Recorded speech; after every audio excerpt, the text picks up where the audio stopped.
mulher na casa de Simão, eu me lanço aos teus pés. Não tenho outro bem além de ti, não tenho outro bem além de ti, não tenho outro bem além de ti, Senhor. Não tenho outro bem além de ti, não tenho outro bem além de ti, não tenho outro bem além de ti, Senhor. Não importa o que sou, nem o que tenho, diante do que tu és. Trago minhas vestes, minha coroa, e ofereço a ti. Como os 24 anciãos e a entrada em Jerusalém, a mulher na casa de Simão, eu me lanço aos teus pés. Não tenho outro bem além de ti, não tenho outro bem além de ti, não tenho outro bem além de ti, Senhor. Não tenho outro bem além de ti, não tenho outro bem além de ti, não tenho outro bem além de ti, Senhor. Vamos cantar.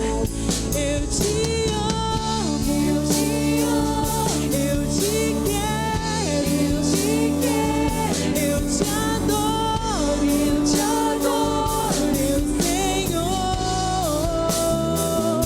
Eu te amo, eu te amo, eu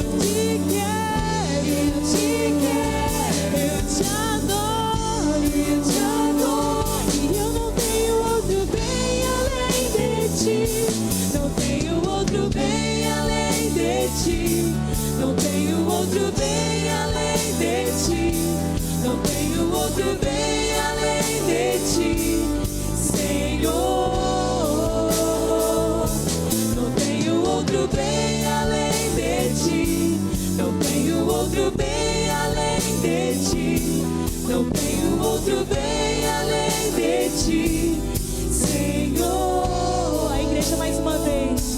Não tenho outro bem além de ti, não tenho outro bem além de ti,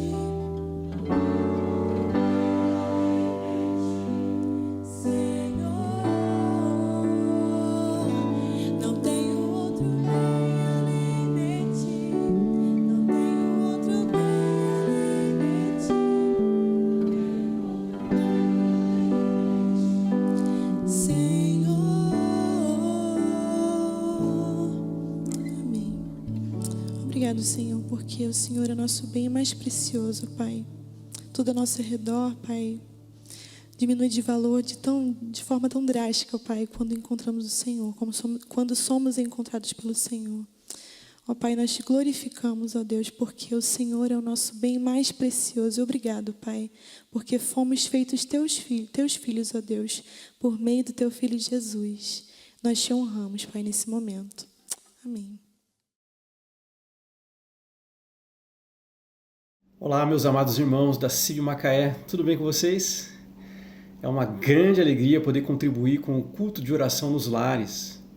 E o meu desejo é que esse tempo em família possa contribuir para o fortalecimento na fé de cada um de vocês. Bom, nós estamos estudando o livro Deus Está Mesmo no Controle, de Jerry Bridges. E esse é um livro que nos ensina que mesmo nos momentos difíceis da vida, Deus continua no controle. Nós podemos confiar nele e perseverar mesmo nos momentos difíceis, mesmo nos momentos de sofrimento. E o capítulo que nós vamos estudar hoje é o de número 5. Ele vai falar a respeito de um dos dilemas mais antigos da humanidade, que consiste em como conciliar a soberania de Deus por um lado e a responsabilidade humana, por outro lado, né? Parece que são duas coisas que são contraditórias, parece que são duas coisas que se anulam, né? Se Deus é soberano, ou seja, se Ele controla todas as coisas, será então que existe responsabilidade humana? Por outro lado, se nós somos responsáveis naquilo que nós fazemos, isso não vai anular a soberania de Deus? Bom, o autor vem falando nos capítulos anteriores, que vocês já estudaram, ele fala sobre a soberania de Deus, né? E a ideia dele nesse capítulo de número 5 é que nós não podemos justificar a nossa negligência colocando a culpa que é nossa na soberania de Deus. As duas coisas, elas coexistem ao mesmo tempo, elas existem simultaneamente, e o autor mostra isso em algumas áreas principais. A primeira delas é na oração, né? Ele vai mostrar para nós a relação entre soberania e oração. E ele vai contar que certa vez ele tinha uma viagem de avião para fazer no dia seguinte, só que o aeroporto da cidade dele estava fechado por conta de uma nevasca. Ele sabia que Deus tinha o controle sobre isso, Deus tem o controle sobre o clima, sobre a natureza. Então, se Deus quisesse, a nevasca poderia passar e ele poderia viajar. Então ele decide confiar em Deus e tranquilizar o seu coração. Mas então a sua esposa, a nossa companheira idônea, né, a companheira idônea dele, ajudou-o a lembrar que a soberania de Deus não tirava dele a responsabilidade de orar por isso. Em Filipenses capítulo 4, versículo 6, nós somos lembrados de que ao invés de nós ficarmos ansiosos, nós devemos colocar os nossos pedidos diante de Deus em oração. Então a oração, ela presume a confiança na soberania de Deus.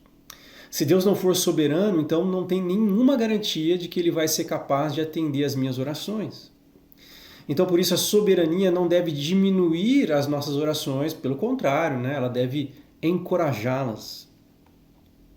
Em segundo lugar, ele vai falar sobre a prudência, ele mostra a relação entre soberania e prudência.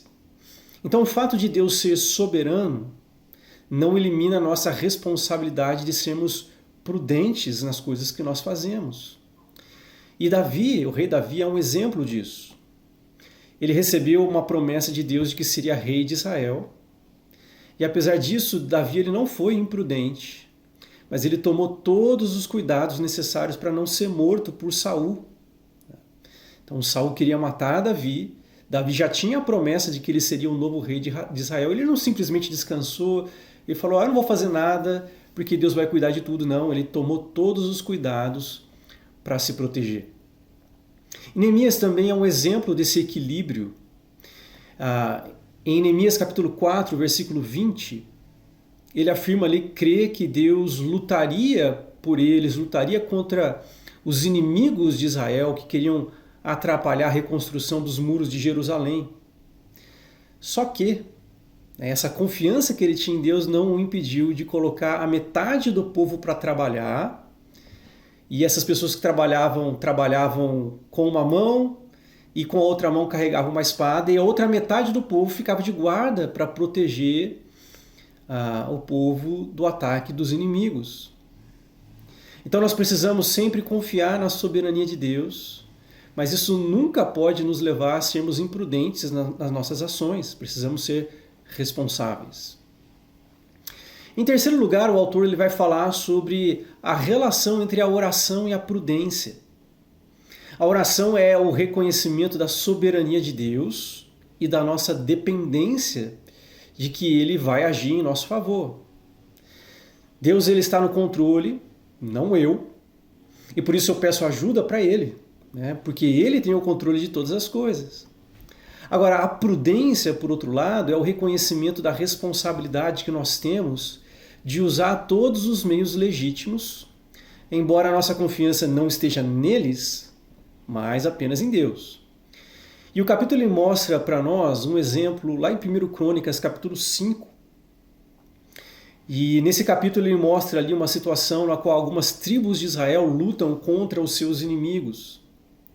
Eles levaram o escudo, levaram a espada, levaram o arco, eles estavam preparados para a batalha, treinaram para isso. No entanto, o texto também diz que eles clamaram ao Senhor e confiaram nele. Então, no mesmo texto, nós vemos as duas coisas, o preparo e a oração. Elas não precisam estar separadas uma da outra. Nós devemos depender de Deus para fazer por nós o que nós não podemos fazer por nós mesmos. E da mesma forma, nós temos que depender de Deus para nos capacitar a fazer aquilo que precisa ser feito por nós mesmos. Então, para isso, nós precisamos da oração, na qual nós temos a dependência, e nós precisamos da prudência, ou seja, nós precisamos ser responsáveis diante de Deus naquilo que fazemos. E por último, o capítulo vai mostrar para nós a relação entre as nossas falhas e a soberania de Deus. Nós vimos que Deus é soberano e que essa soberania não elimina a nossa responsabilidade. Mas será que as nossas falhas, elas frustram o plano soberano de Deus? Será que quando eu erro, Deus, então agora não vai dar certo aquilo que Deus planejou? Será que é assim que as coisas funcionam? A Bíblia vai mostrar para nós que o plano soberano de Deus inclui as nossas falhas e até mesmo os nossos pecados, né? O autor ele vai citar para nós um exemplo de Esther.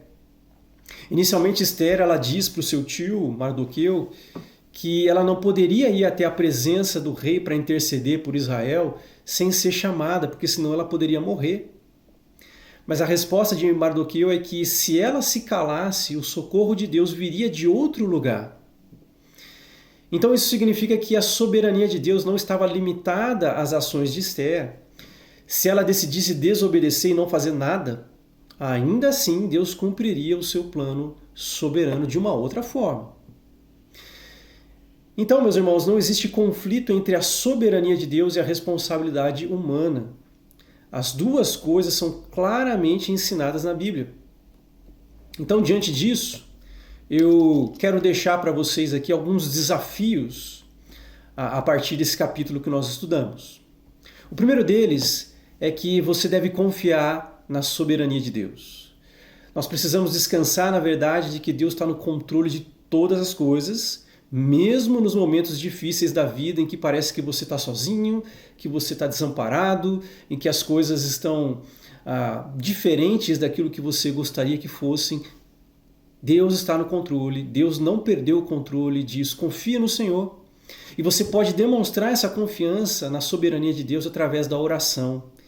Na oração você demonstra a sua dependência de Deus, que você precisa da ajuda de Deus e você confia que Ele é capaz de ajudá-lo nesses momentos difíceis. Em segundo lugar, seja responsável.